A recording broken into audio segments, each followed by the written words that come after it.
You're listening to The Jay Palmer Show.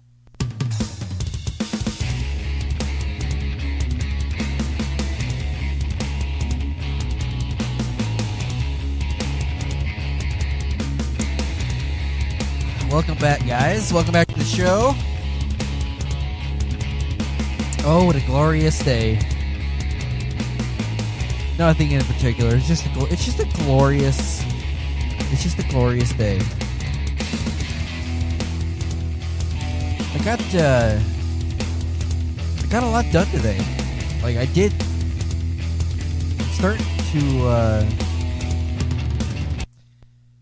I'm starting to have these really productive Saturdays, and I'm really liking it.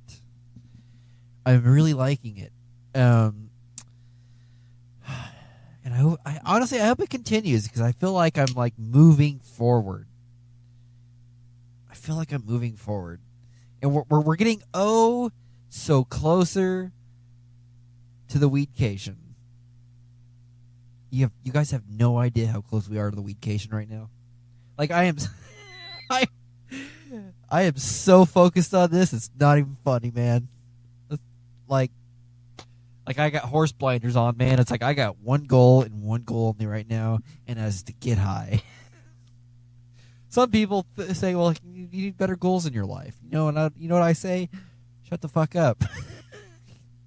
that like you're getting high, man. I cannot wait.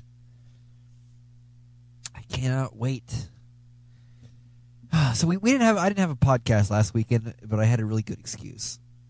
I was busy. This is, the whole productive Saturday thing. I was busy.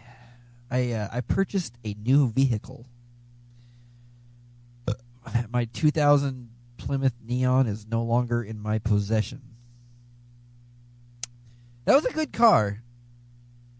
It was a good car. It wasn't the nicest of cars in the world, but you know what? It got me from point A to point B. It did its thing. And it totally I love doing this to people. I love going out and proving their logic wrong. It's just a fun thing to do for me. Like people are so damn convinced on their way, the way they learned it, they think it's true, and then when I prove them wrong, it just the look on their face is like, oh my god, what he just did that, and it worked. God, that's fun. So I paid $2,200 out the door for that Neon. I bought it in 2014 with 94,000 miles on it, I believe. Apparently I hit puberty there again.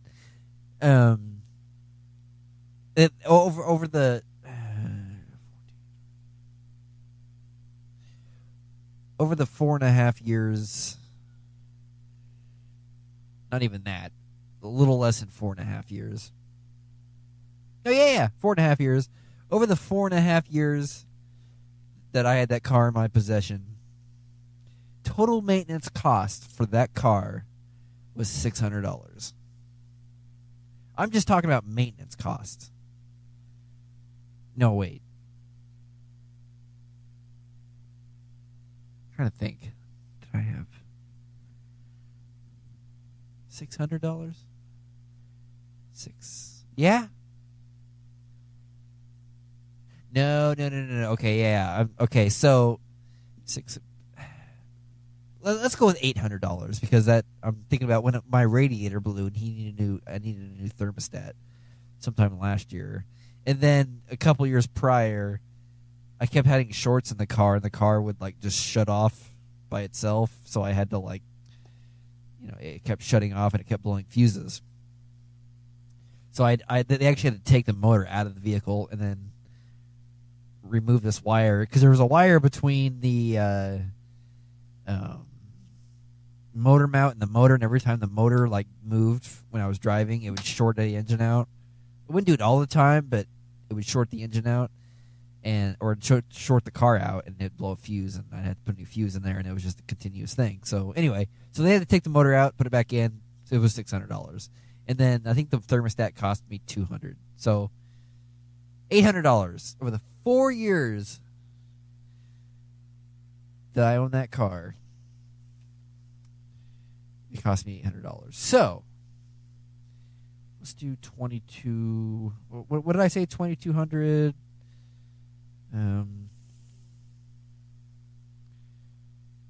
Shit. Can I erase that? No, I cannot. 2,200. Plus 800.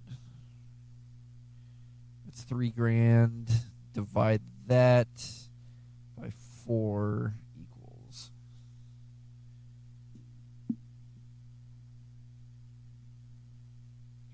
So that car cost me $750 a year. Just cost. Okay. And this is where people get fucking. This is where people say, well, you can't buy a cheap car and expect it to last a long time and expect it to not cost a lot of money to maintain every single year. That is the biggest argument that I have when I tell people I buy cheap cars and I pay cash for them. And this goes to show you, and I could have kept that car longer. I could have. The engine star was the reason why I sold the car. I got rid of the car. I was looking for a new one anyway, but the engine started knocking, and I'm pretty sure it was a spark plug, or I'm pretty sure it had something to do with the spark plugs in the vehicle. But I was just ready for a new one because I got my money's worth out of it, and $750. Now, okay, let's say the payment thing. Okay, it's like, well, you can get a good car for $200 let's say $350 a month. Let's see if my calculator would work here. God damn it. 350 times 12. That's $4,200. $350 a month for 12 months is $4,200. And I realize that, if you buy a newer car, the maintenance costs aren't going to be... Now, can you really say that, though? Can you really say, I'm going to get a flat... you could drive down you could go with any car. You could have a car and drive down the road and hit a big fucking bump and just destroy the whatchamacallits in the tire or in the suspension, the shocks and the bearings and all that stuff, and that could cost you a lot of money. And guess what? You'd still have that car payment plus the amount that it would cost you to fix all that shit that you broke. Now, this is just hypothetical. I've already paid $4,200. I have already paid off the new car that I got. Or no, what am I trying to say? The car I just bought is a little more than half of $4,200. I bought a 2007 Chevy Aveo for $2,800 cash. And the car's in pretty damn good shape. Has a clear title, and the previous owner actually documented every single maintenance he had on it. Every single one through the year. So I have record of all of the maintenance that was done for this vehicle. And so I bought it for $28,000. It has some things wrong with it. I need to fix the gas door. There's a hinge on there that's broken off. That's $50. I put new speakers in it. That cost me... How much do my speakers cost? $150. And that's it. And I'm gonna touch some paint up on the hood probably this summer, because I can't do it now because it's freaking colder than shit outside.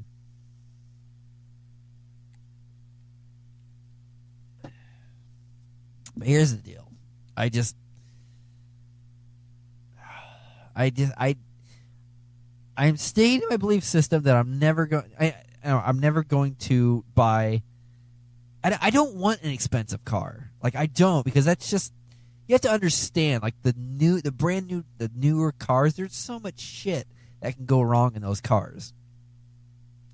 And I'm probably gonna get hate on this video or on this podcast about the Chevy Aveo, but I read up on the Aveo and it's got shitty ratings on it.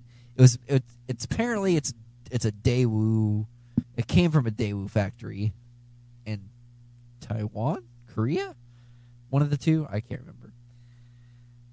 But I started noticing the number one reason why people do not like this car is because it doesn't look good and it doesn't have the good amenities in it.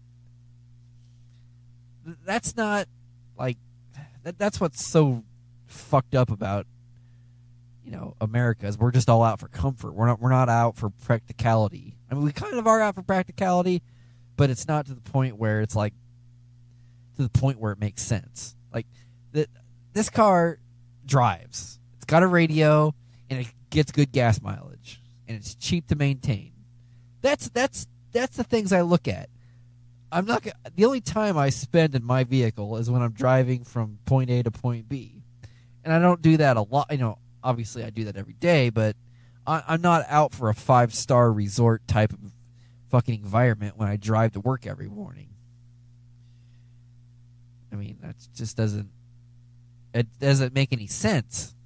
Like if I wanted a 5-star type thing, I'd rent a limo that would probably be a Rolls Royce that'd cost me shitloads of money, and I'd ride it in the back seat because that's where it's at.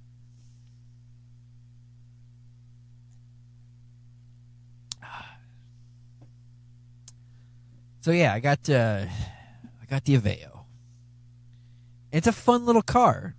It's got a little performance chip in it, so it gets up and goes a little quicker than normal Aveos. It's an Aveo 5. It's the hatchback 4-door.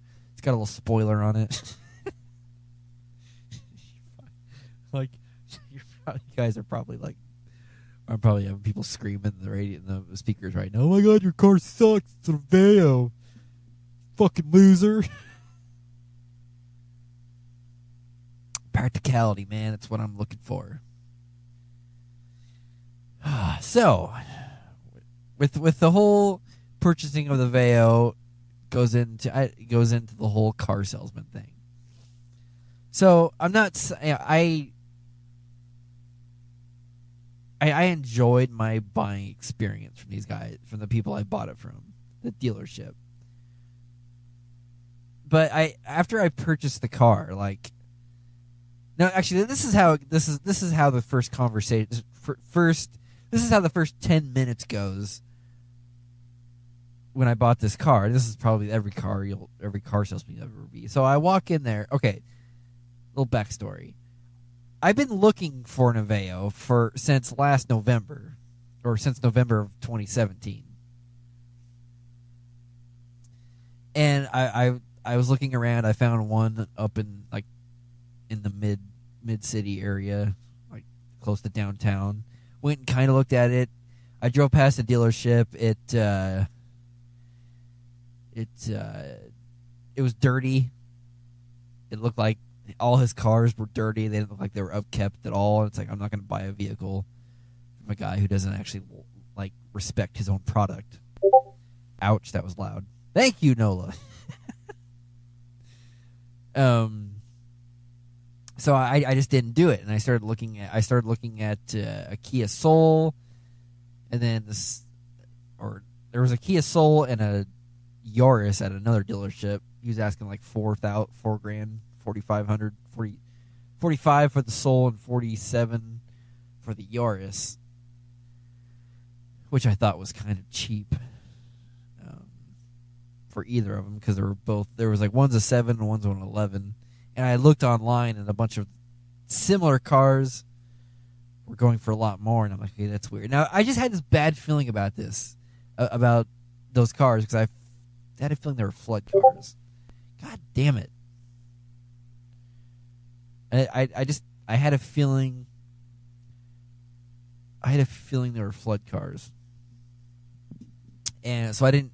And I went and talked to the guy about it, and he goes, "Well, I'm leaving at 4, so I'm not going to let you test." I went and asked him for the keys. We looked in it. He didn't offer me a test drive it or anything. He was straightforward. It wasn't really pushy at all. But I just didn't have this feeling. I didn't have the feeling that like this is a good idea because I just had a bad feeling about these cars. So I just quit looking. But I saw the car, or I didn't quit looking. I kept looking online, and I saw the car I purchased this was back in November. I saw the Aveo. I found the Aveo at this lot that what am I trying to say? That I have now. So last weekend I go in there and I go, okay, I'm gonna go look at this car because it's still there. You know, that this could mean good, this could mean bad. Either way, I go in there and look at it, and the first thing out of this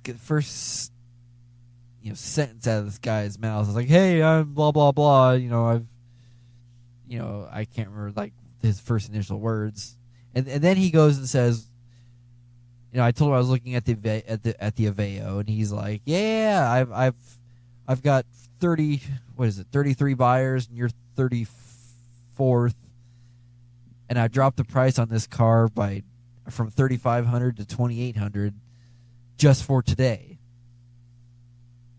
And immediately right there, I knew he was lying because he's got it listed on Craigslist for $2,800. It's like, okay, so this guy just trying to get me to buy this car. I understand he wants me to buy the car. That's what he's there to do. He wants to move product.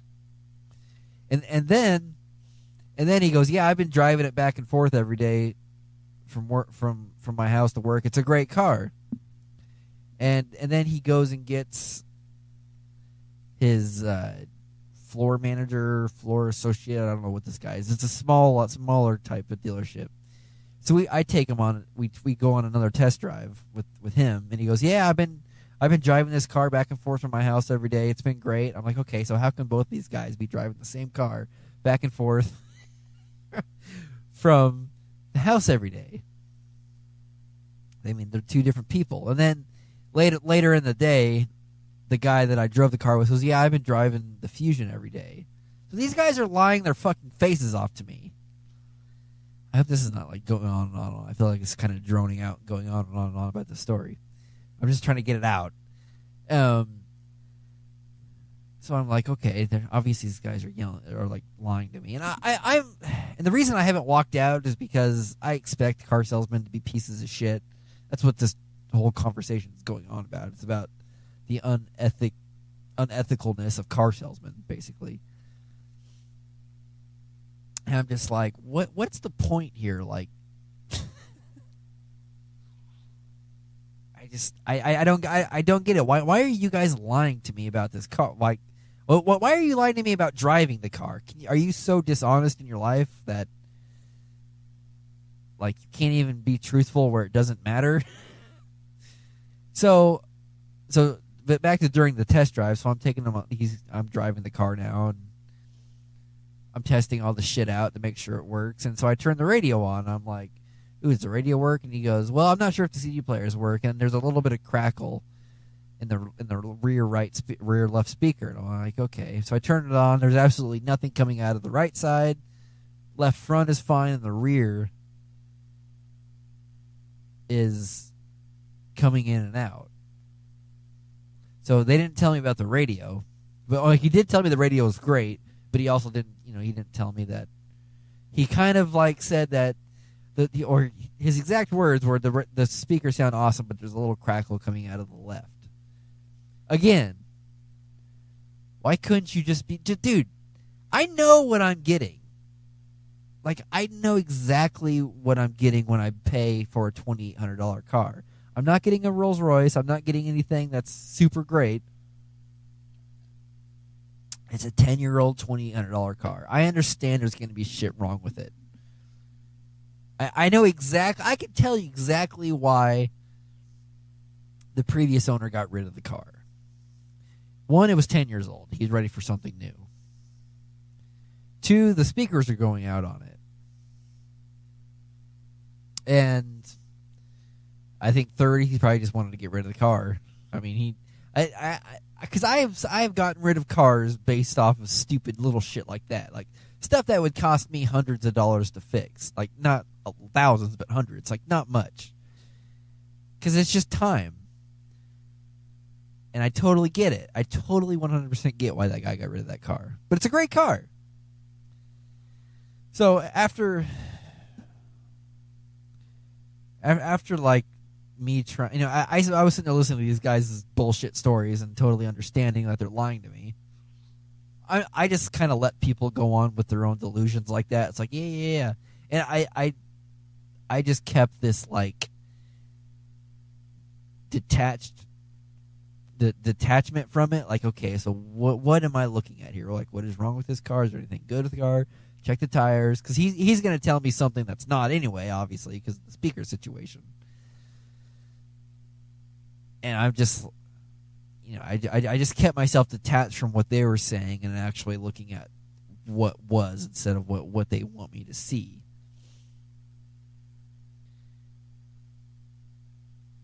And, that's what I did, and it worked. It was great. But I just, I don't understand why the car sales period have to be so shady like that. I don't get it. I understand that, like, the profit loss margins for cars isn't all that great, but still, like, if a car salesman would be honest, I'm curious to see what would happen if a car salesman would just be honest, put out, advertise what the fuck it is, like what am I looking at here, or what is wrong with it, what is good with it, and just put it for what it is. I just wonder if they would sell more cars, because you'd be more willing to buy a car from somebody who's honest rather than dishonest. And he could probably say, it's like, look, man, this car isn't great, but I'll help you fix it over time. Like, I'll give you oil changes, and I'll give you all this stuff. I'll give you half off on this stuff. So you're right there. You're not only getting a customer, you're getting kind of a customer business relationship, because you're gonna do business with somebody who's straightforward with you. And honestly, I mean, I'm not saying these guys are assholes. The guys I bought this car from, I think they're pretty nice. And the guy that one of the dudes added me on Facebook. But you have to stop the bullshit lying. And it's not really just in car sales. I mean, I've noticed this in everything, in a lot of other areas that people in life, I mean, everybody's going to talk themselves up for more than what they are. That's just the thing. That's something that I catch myself doing. And I once I see myself doing that, I have to backtrack and say, stop, because that's not who you are. That's not what is. That's something that you want. That's something that you believe yourself that you're that. Are you that? Probably, are you that? If yes, it's great. If no, you need to work on it. Because if you're always saying something you're not, how can you fix the areas that you have issues with? Because you're going to be living this delusion your whole life. This whole car salesman thing went into a nice little like life lesson. I don't know.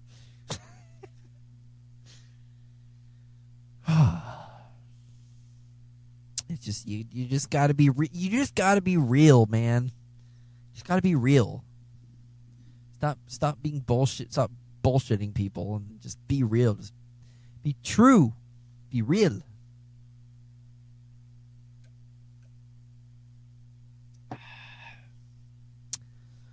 So I got this car.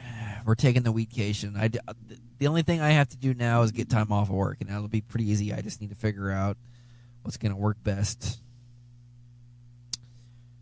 for the people at work. Because for some reason, every time I'm not working, that place falls apart. I don't get it. Like, I don't understand. I really don't get it. Like, I just go to work, do my job. I literally spend 80% of my day looking on Reddit. And when I'm not on Reddit, I do my job. And then I go home. And these people are, like, worshiping the ground I walk on. Like, oh, he's so good, he's so great. And when I'm not there, like, the walls start falling in. It's like, I am not a fucking prodigy. I just do my job and I sit on fucking Reddit looking at cat videos all day. There's nothing special at what I do. All I do is show up. 90% of other people don't. Is that a life advice right there? Just show up. Just fucking show up. And you'll get somewhere. 90% of your life is just showing up. That's it. Oh, my balls itch. God damn it. Oh, I'm good.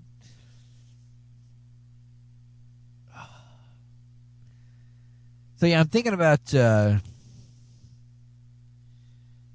not sure how. I'm not sure how I'm going to do this. I'm going to try. I don't know if I really want a laptop, but this whole weedcation thing, I'm trying to figure out how I'm going to do logistics of recording. I know what I'm going to do. I know I'm going to record it on my Rode PSA 1, I think is what it's called. Shotgun mic. Got my stand, and I got my little Zoom recorder that I'm recording on, and that's how I'm going to record the podcast. But I thought about buying a laptop and bringing others on the show while I do it. Because part of me doesn't want to do this alone, since I've never gotten high before.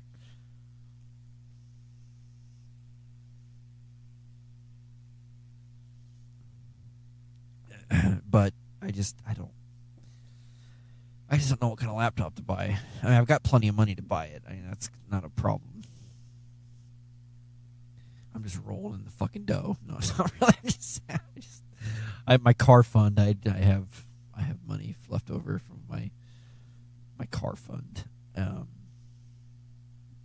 I don't really want a gaming laptop because I have a gaming PC. And a gaming laptop's just going to want to make me game more. And I want to focus on this podcast. Maybe I should get a Mac. I don't want to ever get a... No. That's a stupid idea. Paying $1,500 for a piece of shit computer. That's like... I can pay $1,500 on a laptop, a PC laptop, and have a gaming PC. Or a gaming laptop. I don't know. I'll figure it out. I kind of wish he still had those little netbooks, those little tiny laptops. I can just hook up my recorder to it and pull up Discord, and off we go. I don't know. I'll figure it out. If not, I won't get one. I kind of just want to go there and focus on podcasting, and because I'll have my tablet with me. That'll work fine. And just kind of like read, get high and read, hike, and get high. And read some more. Sleep. Maybe masturbate. I don't know. We'll figure it out. We will figure it out. Indeed we will. The Jay Palmer Show is hosted on that Podbean.com. Download the app on iOS and Android and listen anytime, anywhere. I will see you guys later. TheJPalmerShow.com. You can find me on Facebook, The Jay Palmer Show. Go and like the shit out of that. And, yeah. Thanks for listening. Hope you enjoyed. Peace out. Bye.